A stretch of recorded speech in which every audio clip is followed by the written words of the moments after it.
The one shoot I'm going to talk about, there's two quickly. The one was to the Kruger National Park. Okay, so I divided the gear up into different types of gear for different types of shoot. Okay, what I've kind of landed up now going with is the 10-24, which is a great variable focal wide lens. It really is. I used the 14-28 before. This quality on the 10-24 is superb. Obviously, it's not as fast. It's not 2.8. It's f4 all the way through, but the quality was great. I couldn't ask for it more. It really performed. Doesn't distort images. There's maybe a slight depending on where you put your subject in relation to the lens, but they're solid, really well built lenses. So I'd recommend that one. Then I went with I'm obviously keeping my 35-1.4. I know there's a 35 f2, and I think there's a 33-1 coming out. That's rumored. I'd love that. If that came out, I'd definitely grab that. But there's that, and then I use a 56, and then I use a 90 for my work, which is portraiture, weddings, events, just shooting people in general. So I went 10-24, 35, 56, 90. That's my gear. 4 lenses, 2 bodies, nice and light. Look, there was a chance that I might have gone for the 50-140 instead of the 90. I made the decision to go for the 90 for space. A lot of people complain about the 50-140's background, out of focus area. It's bokeh, whatever you want to call it. I had no issue with it. It does look a bit different, but I can't speak more highly of that lens. All the lenses that I use are incredible. Anyone who really gets down to nitty-gritty starts complaining about Fuji lenses is, I don't know, I'm not that kind of person. I just see incredibly well-made lenses.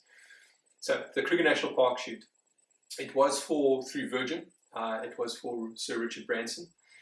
He had a group of friends with him that came out to Ulusaba, which is his private game farm in the Kruger National Park. Great experience. I'm going to show you some images now that unfortunately I can't show you all because of the private nature of them. I'm going to keep it down to the way I was able to shoot game with the lens using the 50-140. So this is not, I actually managed to take the 50-140 on the shoot as well as the 90, so I used both. And the way it handled color, and the way I ended up editing it,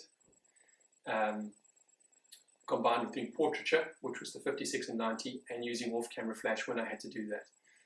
The whole shoot, obviously leaving all your old gear behind and going with Fuji gear, you feel a little bit anxious about it. And if you've been shooting for years with a particular gear, you're going to feel that way.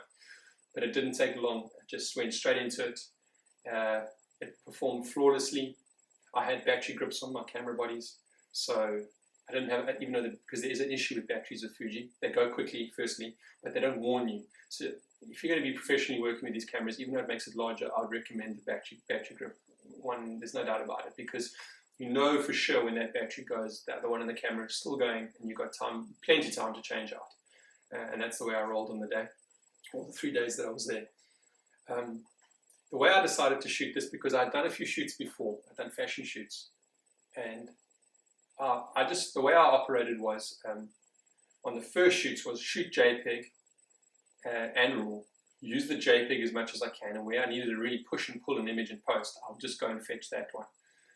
In the end, it actually ended up not being the way I ended up shooting, even though I've said this before that the JPEGs are great. They are brilliant, especially from a personal capacity doing my own work, JPEG all the way.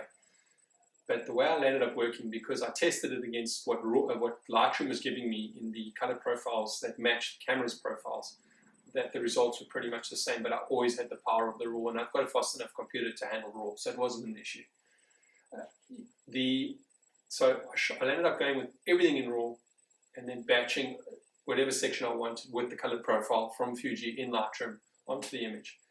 Using Velvia on the game shots of all the animals and the landscapes, it's unbelievable. I mean, you don't have to worry about skin tones. So animals don't have skin tones like we do. So there's not an issue with red skin or anything. And even if it did look a bit red, it's not an issue, because you don't expect it to look a certain way.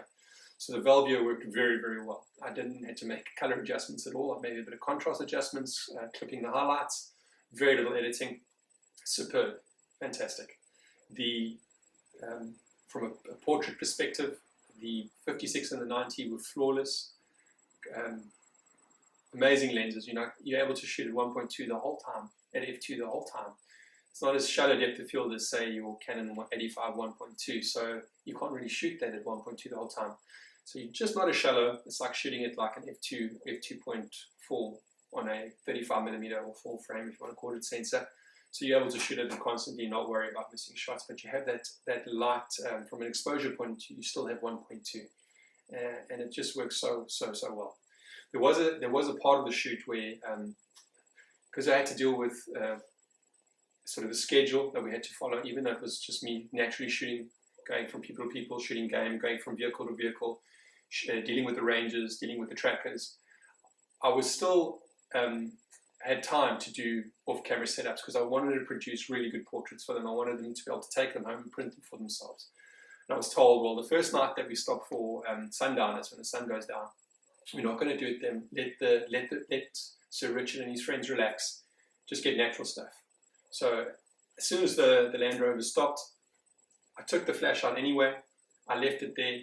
I used the Magmod setup. I had the sphere on. I already had worked out my exposures while I was standing there, and I just watched the sun go down, and I was able to just adjust my shutter speed to deal with ambient light, and I'd already had the power and the distance of the flash from the subject all in my mind already. And then suddenly people say, well, can you get a shot of this? Can you get a shot of this? Because they were battling to get sunset shots with their cell phones, because either you're exposed to the person or you're exposed to the background. But cell phones and small cameras can't do that. So I whipped it out, got some shots. Then they started to see it on the back of the camera, and before long I landed up doing a lot of portraits there. And Sir Richard said, you know, let's get some shots. I said, well, can I get a portrait of you alone? He said, absolutely. So we went down to the river, and the sun at this stage was almost totally gone. It was frustrating because the earlier sun, which I was doing with his friends, was actually better. But he came down, and I went as low as 30th of a second with the shutter. With the 10-24, I knew it was wide enough to hold steady. And I was able to get that sun bright orange light from behind, being a slow shutter speed and sufficient flash to film, and it worked out flawlessly. And I did it very quickly. I only took 3 or 4 shots. That's all I did. And they all were great, and I showed him on camera, and I was able to wirelessly send it to his personal assistant immediately, and he was able to post it. A large part of the shoot was based around charity work that Virgin Unite was involved in. And between morning and evening game drives, you know, the group of people also visited different areas and, you know, contributed to the rural parts of the Kruger National Park where, you know, where schools and young children are involved. They donated quite a lot of books. They donated computers. They really did an amazing job. So I can't show you too much of it, but just a sense of the areas that we went to and how appreciative the kids were to receive, you know, this gracious handout by Sir Richard Branson and Virgin. Another really cool part of the shoot was on I think it was the second last night, just before we flew back. We landed going out into the middle of the bush at night time, and they had a little campfire, and stories were told, and local Shangaan dancers came out to thank Sir Richard, and they did a dance for him. Now, because there was only one tree that had a little bit of light on it, generally the whole background was pitch black. It had a little bit of a fire going to sort of create some ambience, but ultimately there was no ambience. So what I used here was the Magmod system again. I used an orange filter. I put a flash behind the dancers. I kind of asked them where they were going to be. They explained the area, which is quite a large area. And I then put a flash on camera with a bounce card. There was no diffuser. And I set my, just manually set my exposure with flash. And the dance happened, and this beautiful orange light came in from the flash behind and created this amazing ambience, which really added to the sense of, you know, the dance itself, really added that ambience. So I recommend experimenting using filters and colors. It really can make a difference. The last part of the shoot before we actually made way to the airstrip to leave was visiting an area where around probably, I imagine, 3,000 people came out to receive hearing aids that were donated by the Starkey Foundation, Hearing Foundation, as well as Richard Branson's Virgin Unite. So it was quite an emotional experience for me. You know, here you have people who have partial hearing but never been able to afford or obtain a hearing aid to hear anything really. And just to see the reactions as the hearing aids are fitted, and everyone involved in this trip got to actually fit the hearing aids onto a large amount of people. So it wasn't just fun and games on this trip. They really did work hard towards it. There was one particular part of the shoot where it was very emotional, even for me. Quite a bit of tears in my eyes when this young girl who had a number of disabilities, it wasn't just hearing, sat down and Sir Richard fitted a hearing aid for her. And she made this yelp, this sound, because she heard for the first time. And she just started crying, and Sir Richard started crying, and everyone around was in tears. It was quite an emotional experience. I got the shot on the 10-24. It's being such a small camera, the XT1, and with the lens, it's really unobtrusive. I sat there on my knees. I wasn't in anyone's way. Everyone could see. You could sense that they weren't really aware that I was taking photographs. And I think that's what's really amazing about this camera. It adds a real genuine feel to the photograph where nothing's put on because you don't really stand there as a photographer. You just you mix in quite well. And then just the last part, we saw this quite amazing bit of game viewing just before we hit the airstrip there, and it was this lions that had mauled the back of a buffalo. Now, I don't know if you guys know African buffalo or the water buffalo and the Cape buffalo quite well, is that they're very dangerous. Believe it or not, they're one of the most dangerous animals in Africa.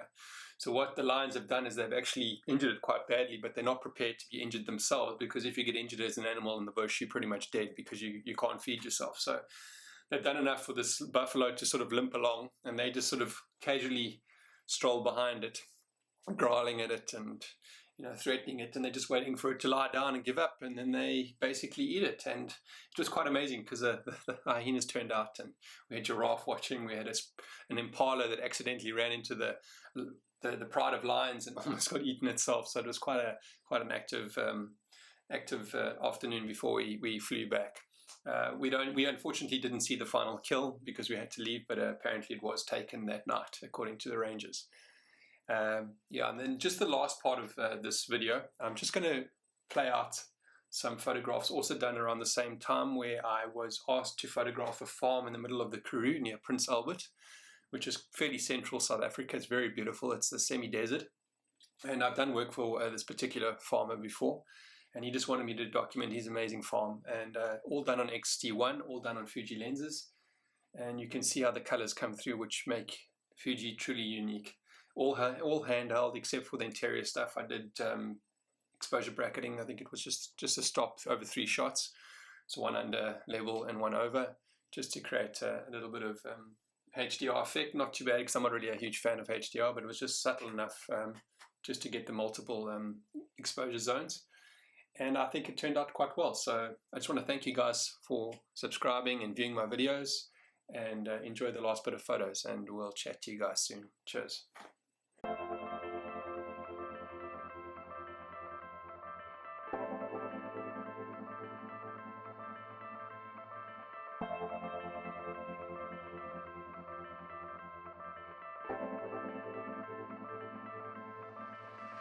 Countless upon your tongue and cover me